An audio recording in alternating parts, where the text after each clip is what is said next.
tout le monde. Donc, on va continuer notre leçon. On va passer maintenant à la pollution de l'eau.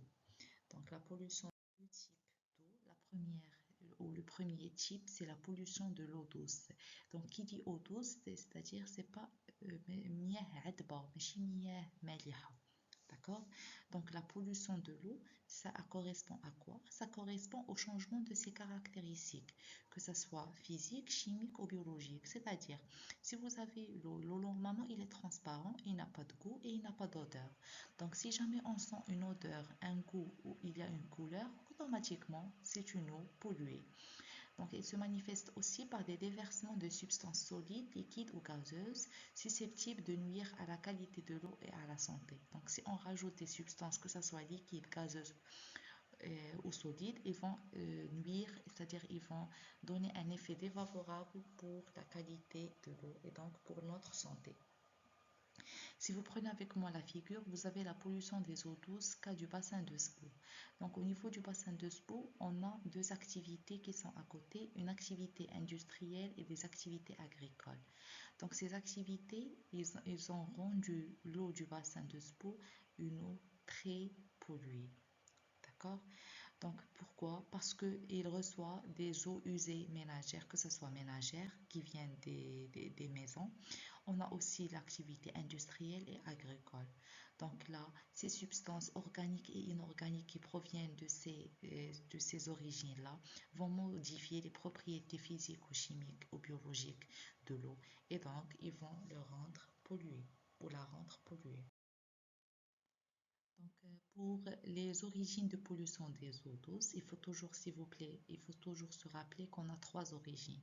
La première origine, c'est les eaux résiduaires urbaines, c'est-à-dire d'origine ménagère, ce qu'on produit à la maison. Donc, elles contiennent des résidus collectifs de la vie quotidienne et leur volume est en augmentation constante. Pourquoi c'est en augmentation? Parce qu'on a une augmentation démographique. Et donc là, les eaux résiduaires urbaines vont augmenter aussi. On a aussi des eaux d'origine industrielle, donc ceux qui proviennent des industries. Et là, ils sont très pollués et ils causent une principale source de pollution des eaux, que ce soit superficielle, c'est-à-dire sathia ou souterraine, géophia. Donc pourquoi? Parce que les eaux d'origine industrielle sont très riches en polluants, que ce soit organiques et minéraux. Donc là, c'est polluant et on a aussi des métaux lourds comme le mercure. Le mercure, c'est un métaux lourd. Donc ça rentre parmi les métaux lourds qui causent une pollution énorme à l'eau. On a aussi la pollution d'origine agricole. Donc les agriculteurs, pour pouvoir augmenter leur rendement d'agriculture, qu'est-ce qu'ils font? Ils rajoutent des pesticides et des insecticides. C'est quoi insecticides et pesticides? Ce sont des produits qui permettent de tuer que ce soit les champignons ou les insectes. Et on a aussi des engrais, الأسمدة, mais ce n'est pas des engrais organiques, mais on a des engrais chimiques. الأسمدة الكيميائية. Donc là, pour augmenter la fertilité du sol, mais malheureusement, ça peut mener à une pollution des eaux douces. Donc là, c'est un tableau qui essaie de résumer les trois principaux sources ou les multiples sources de pollution des eaux. Vous avez la pollution d'origine industrielle. Comme j'ai dit, ce sont des composés organiques, des métaux lourds, etc. On a aussi la pollution d'origine agricole, que ce soit les engrais chimiques, les pesticides ou les insecticides. Et vous avez la pollution d'origine domestique, c'est par exemple les produits de lessive, les eaux usées des ménages et le rejet des déchets solides organiques et inorganiques. Maintenant, on a terminé avec l'eau douce. Maintenant, on va passer à l'eau marine. Donc, l'eau marine, c'est quoi? C'est les eaux qui se trouvent au niveau de la mer, des océans, etc. Donc, ماشي مياه عذبة وإنما مياه مالحة. Donc, les eaux marines, la principale pollution, c'est ce qu'on appelle la marée noire. Donc, la marée noire, il faut bien se rappeler de cet exemple-là. C'est quoi la marée noire? C'est une catastrophe industrielle et écologique كارثة. Pourquoi c'est une catastrophe? Parce qu'elle a mené elle a d'énormes dégâts et on a eu d'énormes dégâts suite à cette marée noire. Donc vous allez me dire, madame, c'est quoi la marée noire? C'est quoi? C'est une catastrophe, que ce soit volontaire ou accidentelle. Soit elle est voulue, soit c'est un accident, mais qui résulte d'un déversement d'une importante quantité de pétrole au niveau de la mer. Donc au niveau des océans, au niveau de la mer, vous avez le pétrole et on a des bateaux de pétrole. Et là, ces bateaux, soit ils ont des accidents, soit ils veulent verser leur contenu au niveau des océans, ce qui a provoqué la marée noire. Et la marée noire, qu'est-ce qu'il a fait par la suite? Elle a eu comme conséquence la disparition de plusieurs faunes et flores de la mer. Quand on dit la faune et la flore, c'est-à-dire l'espèce animale et l'espèce végétale. Pourquoi?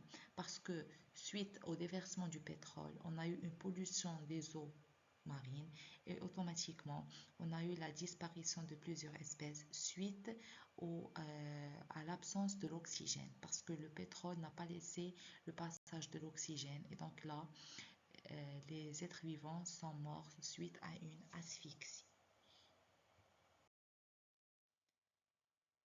Donc, d'une manière générale, naturellement, la mer, elle possède une grande capacité d'auto-épuration, c'est-à-dire elle-même, elle peut s'épurer, elle peut ne pas devenir polluante. Mais maintenant, cependant, en ce moment, si on a une évacuation incontrôlée des eaux usées, que ce soit urbaines, industrielles, ils vont transformer les eaux côtières en un milieu fortement pollué parce que là, la mer ne va plus avoir cette capacité d'auto-épuration.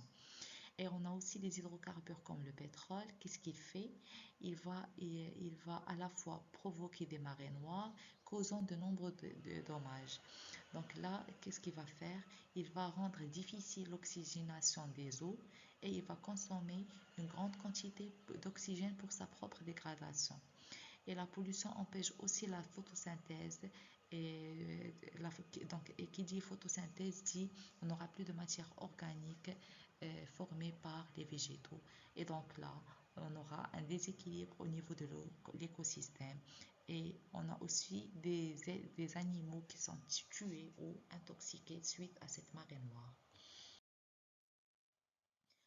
Comme on a vu dans la pollution de l'air, on avait vu comment on peut contrôler la qualité de l'air.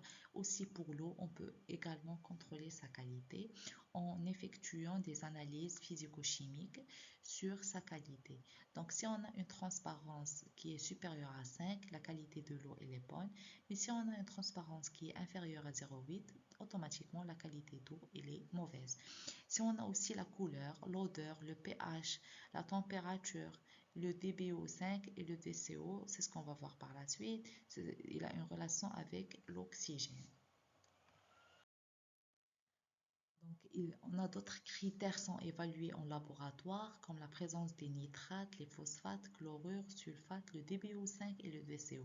Donc, les DBO, c'est quoi? C'est la demande biochimique en oxygène en 5 jours. C'est-à-dire, si on a une forte demande biochimique en oxygène, c'est-à-dire, c'est équivalent à la présence d'une grande quantité des germes pathogènes, c'est-à-dire des êtres vivants pathogènes au niveau de l'eau, qui vont demander une grande quantité d'oxygène. Donc, plus la quantité d'oxygène ou la demande en oxygène augmente, plus la qualité de l'eau elle est mauvaise. Et plus le DBO5 diminue, automatiquement, la quantité ou la qualité de l'eau elle est excellente. D'accord? Donc, le DBO5, c'est la demande biochimique en oxygène pendant 5 jours. Par contre, la DCO, c'est la demande chimique en oxygène.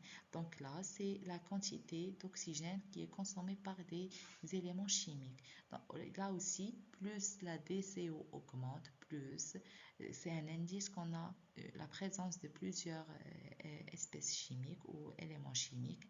Et là, on aura une mauvaise qualité de l'eau.